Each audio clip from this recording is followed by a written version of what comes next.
Everyone, आज हम करने वाले हैं आपकी ज्योग्राफी क्लास 10 का एग्रीकल्चर चैप्टर। तो चलिए जल्दी से स्टार्ट करते हैं।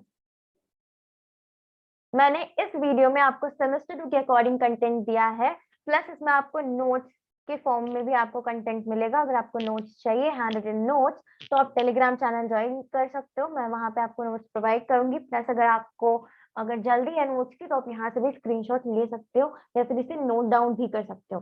तो चलिए स्टार्ट करते हैं। सबसे पहला क्वेश्चन कि एग्रीकल्चर क्या होता है।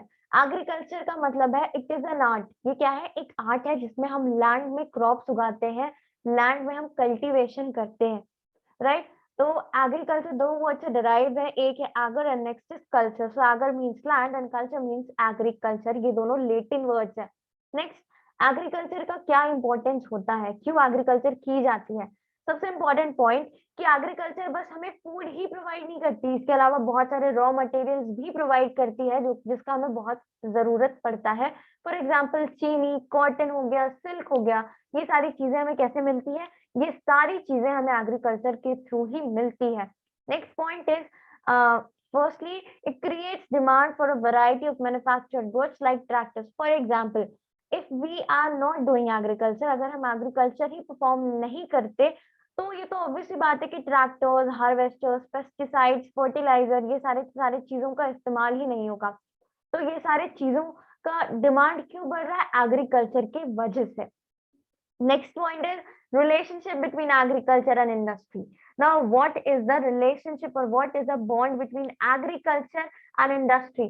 Now, यहाँ पे relationship समझते हैं कि दोनों के बीच में आखिर क्या बॉन्डिंग चलती है। तो यहाँ पे देखो, जो एग्रीकल्चर से हम क्या करते हैं, we used to the agriculture provide the raw materials for the industries. Industries agriculture production, जो raw materials मिलती है एग्रीकल्चर के थ्रू, वो इन सारे रॉ मटेरियल्स को खरीदती है, प्रोडक्ट्स मैन्युफैक्चर करती है, और जो इंडस्ट्रीज प्रोडक्ट मैन्युफैक्चर करती है उसे एग्रीकल्चर में इस्तेमाल किया जाता है। लाइक पेस्टिसाइड्स हो गए, यहाँ तक कि ट्रैक्टर्स, बहुत सारी चीजें। ये सारी चीजें कौन खरीदता है? तो ये सारी चीजें एग्रीकल्चर के लिए फार्मर्स खरीदते हैं इंडस्ट्री से। Now next is provides employment.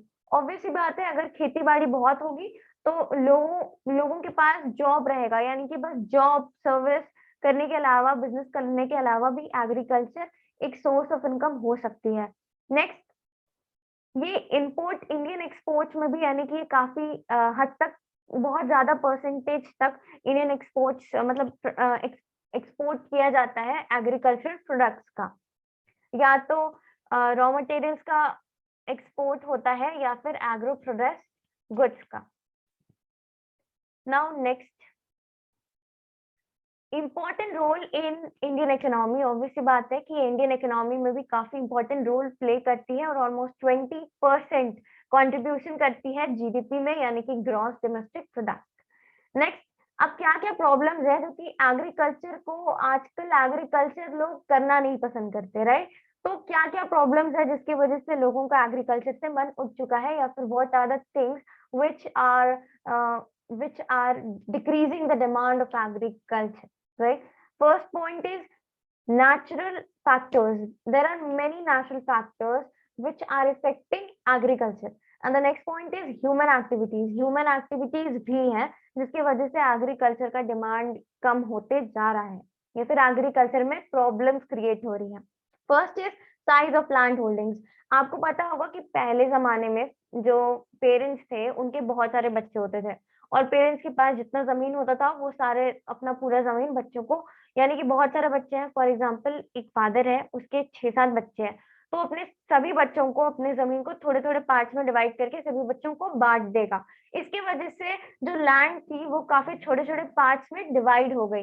अब इसका एक और इम्पैक्ट क्या निकला? इसका एक और इम्पैक्ट ये निकला कि अगर आपके पास बहुत सारे अलग अलग जगह पे लैंड होगा, राइट, अगर आपके पास अलग अलग जगह पे लैंड होगा, एक जगह पे जमा नहीं होगा, देन आप एग्रीकल्चर भी अच्छे से नहीं कर पाओगे। तो गाइस, इस चीज को मैं एक छोटे से एग्जांपल के साथ समझ सकते हैं। फॉर एग्जांपल, आपके पास अलग अलग जगहों पे जमीन है, आपकी लैंड अलग अलग जगह पे बिखरी हुई है, अलग अलग छोटे छोटे जगह पे आपके पास छोटा छोटा जमीन है। तो यहाँ पे आप एग्रीकल्चर तो कर नहीं सकते। फॉर एग्जाम्पल, आपके पास यहाँ ये एक रीजन हो गया, यहाँ पे आपके पास इतनी जमीन है, फिर इतने रीजन में इतनी जमीन है, एंड देन इतने रीजन में इतनी जमीन है। तो अगर आपके पास ये पूरा जमीन एक जगह होता तो आप एग्रीकल्चर या फिर कोई और काम भी आसानी से कर पाते, राइट? वहाँ पे जमीन बना, वहाँ पे घर बना सकते या फिर जो भी आपको करना है उस चीज के लिए आसानी होती। इसके वजह से भी काफी डिफिकल्टी आती थी एग्रीकल्चर में, क्योंकि एग्रीकल्चर छोटे जगह में करने वाली चीज नहीं है। It needs a lot of area, lots of facility. Next, good quality seeds. अगर अच्छी सीड्स नहीं रहेगी, पहली बात तो farmers good quality seeds afford नहीं कर सकते थे, क्योंकि अधिकतर फार्मर्स बहुत ज्यादा पुअर और मार्जिनल है, that means below poverty line. तो वो इतनी महंगी सीड्स अफोर्ड नहीं कर सकते, तो इसके वजह से भी उनको एग्रीकल्चर में उतना फायदा नहीं हो पाता। नेक्स्ट इज अनरिलायबल रेनफॉल, यानी कि रेनफॉल पर रिलाई नहीं कर सकते, क्योंकि हर जगह कंट्री के अलग अलग पार्ट्स में रेनफॉल अनइवनली डिस्ट्रीब्यूटेड है, यानी कि हर जगह एक समान रेनफॉल नहीं होता। कभी कभी आपने सुना होगा बहुत सारी स्टोरीज विलेज टेल्स में कि किसी गांव में सूखा पड़ जाता है और 2 साल तक बारिश नहीं आती। तो ये रियलिटी है कि बहुत सारे जगहों पर बारिश अच्छे से नहीं आती, इसकी वजह से भी फार्मिंग में काफी ज्यादा प्रॉब्लम्स क्रिएट होती है। नेक्स्ट इज सॉइल इरोजन, यानी कि अगर मिट्टी का ऊपर का पार्ट अगर इरोड हो जाए, अब ये कैसे हो सकता है? सॉइल इरोजन कैसे हो सकता है? रनिंग वाटर के थ्रू, विंड के थ्रू, डिफॉरेस्टेशन, ओवरग्रेजिंग, ये सारे फैक्टर्स है जो कि सॉइल इरोजन के लिए रिस्पॉन्सिबल है। अब सॉइल इरोजन होगा तो उससे क्या होगा? सॉइल की फर्टिलिटी कम हो जाएगी, और फाइनली अगर फर्टिलिटी कम हो गई, यानी कि जमीन उतनी उपजाऊ नहीं है, मिट्टी उतनी उपजाऊ नहीं है, तो उतना ज्यादा क्रॉप प्रोडक्शन भी नहीं होगा। Next is faulty land use system. जो फार्मर्स है वो सेम क्रॉप, एक ही क्रॉप को हर साल यानी कि उगाते हैं, एक साल के बाद अगले साल भी एक ही क्रॉप को लगातार वो अपने जमीन पे उगाते हैं। अब जो क्रॉप्स है, क्योंकि आप सेम ही क्रॉप बार बार उगा रहे हो, तो आपकी जमीन के अंदर जो मिनरल्स है, क्योंकि वो सेम क्रॉप हर बार उग रहा है, तो वो जमीन का सारा मिनरल्स, जो उसे नेसेसरी मिनरल्स चाहिए, वो सारा मिनरल्स वो ले लेगा, जिसके वजह से जमीन इनफर्टाइल और लीच हो जाएगी। अब इसका इफेक्ट क्या पड़ेगा? जो प्रोडक्शन होगी वो उतना ज्यादा हाई नहीं होगा और मिट्टी भी उतनी ज्यादा प्रोडक्टिव नहीं होगी। Next is land lack of mechanisation. अब इसका मतलब है कि फार्मर्स, बिकॉज देखो पहली बात है कि फार्मर्स बहुत ज्यादा पुअर है, ये सबसे बड़ा ड्रॉबैक है।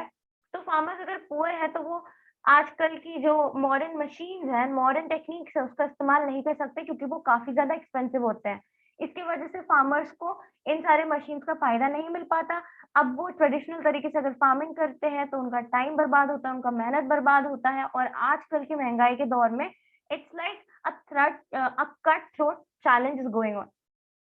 तो इसी का इम्पैक्ट पड़ता है उनके फार्मिंग पर। Next is limited use of fertilisers. Fertilisers भी काफी महंगे हैं, वो अफोर्ड नहीं कर सकते। लैक ऑफ इरिगेशन फैसिलिटीज, यानी कि बारिश, तो पहली बात आपको ऑलरेडी मैंने बताया कि जो बारिश है वो अनसर्टेन है, इरेगुलर है, हर जगह पर रेगुलर नहीं है, अनरिलायबल, इस पर रिलाई नहीं किया जा सकता। इसकी वजह से इरिगेशन की फैसिलिटीज काफी पुअर है। अब अगर बहुत ज्यादा इरिगेशन होगा, अब ये वाला पॉइंट काफी इंपॉर्टेंट है क्योंकि ये क्वेश्चन आंसर में आता है। नेक्स्ट वाला point, excessive irrigation, let me just mark it for you. ये वाला पॉइंट याद रखना, अगर बहुत ज्यादा इरिगेशन हो जाता है, एक्सेसिव इरिगेशन, तो उससे क्या होगा? वाटर लॉगिंग, यानी कि मिट्टी के अंदर बहुत ज्यादा पानी जम जाएगा, बहुत ज्यादा। जैसे कि अगर मिट्टी है उसमें बहुत सारा पानी डाल दो, तो समझ में आ रहा है आपको कि उसमें पानी बहुत ज्यादा आ जाएगा, या फिर soil salination of soil will be the most probable outcome of it. Lack of storage facilities, यानी कि आपने कल्टीवेशन तो कर दिया, हार्वेस्ट तो कर दिया, लेकिन आप अब इस प्रोड्यूस को कहाँ रखोगे? जगह ही नहीं है फार्मर्स के पास। वो इतने ज्यादा पुअर है कि वो रहने के लिए उनके पास जगह नहीं है।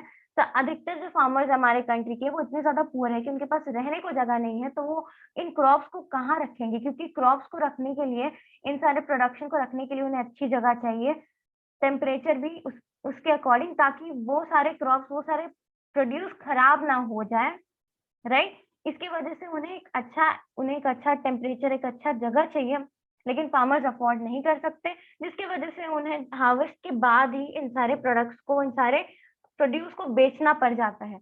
और अगर तुरंत बेचते हैं, क्योंकि उन्हें लोकल मार्केट में बेचना होता है, तो आपको पता ही है कि लोकल मार्केट में लोग बार्गेनिंग कितना ज्यादा करते हैं, एंड फाइनली उन्हें बहुत ज्यादा लॉस होता है, जितना उन्हें मिलना चाहिए था उतना अमाउंट उन्हें नहीं मिलता। Next is इनएडिक्वेट transport facilities.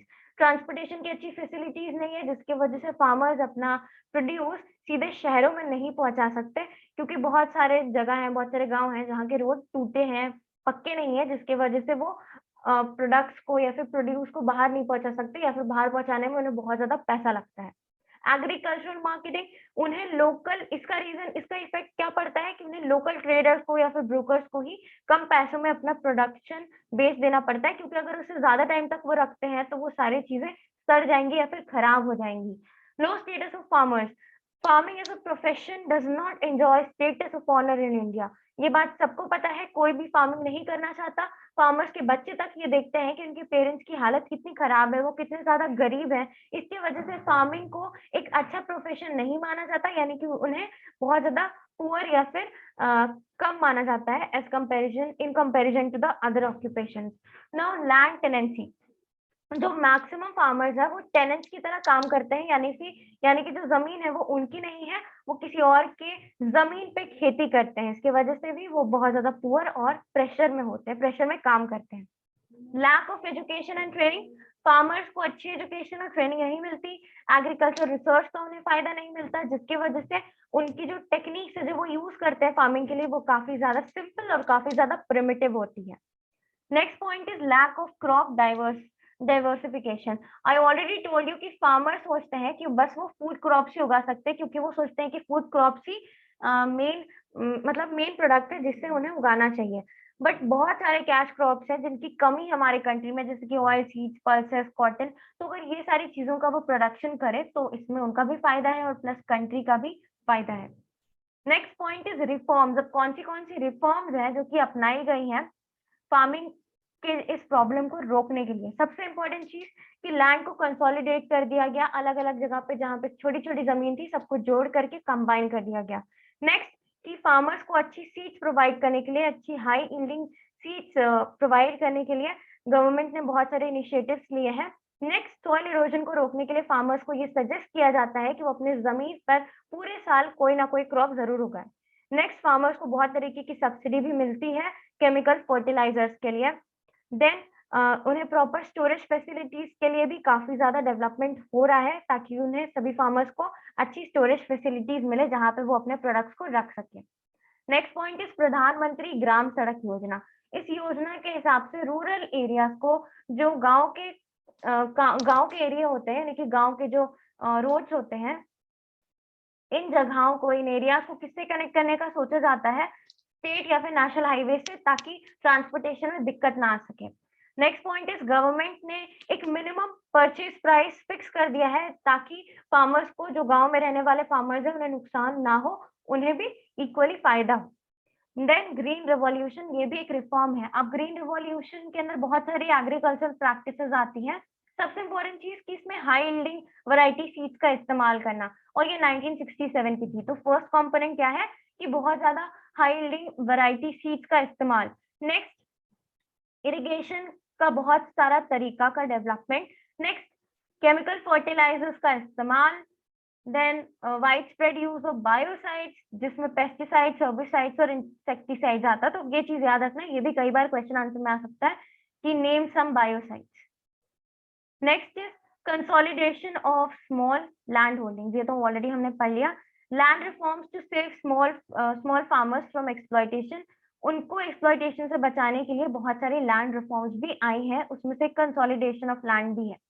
Next is rural electrification, यानी कि फार्मर्स को जब तक इलेक्ट्रिसिटी की अच्छी सप्लाई ना मिले वो काम नहीं कर पाएंगे ढंग से।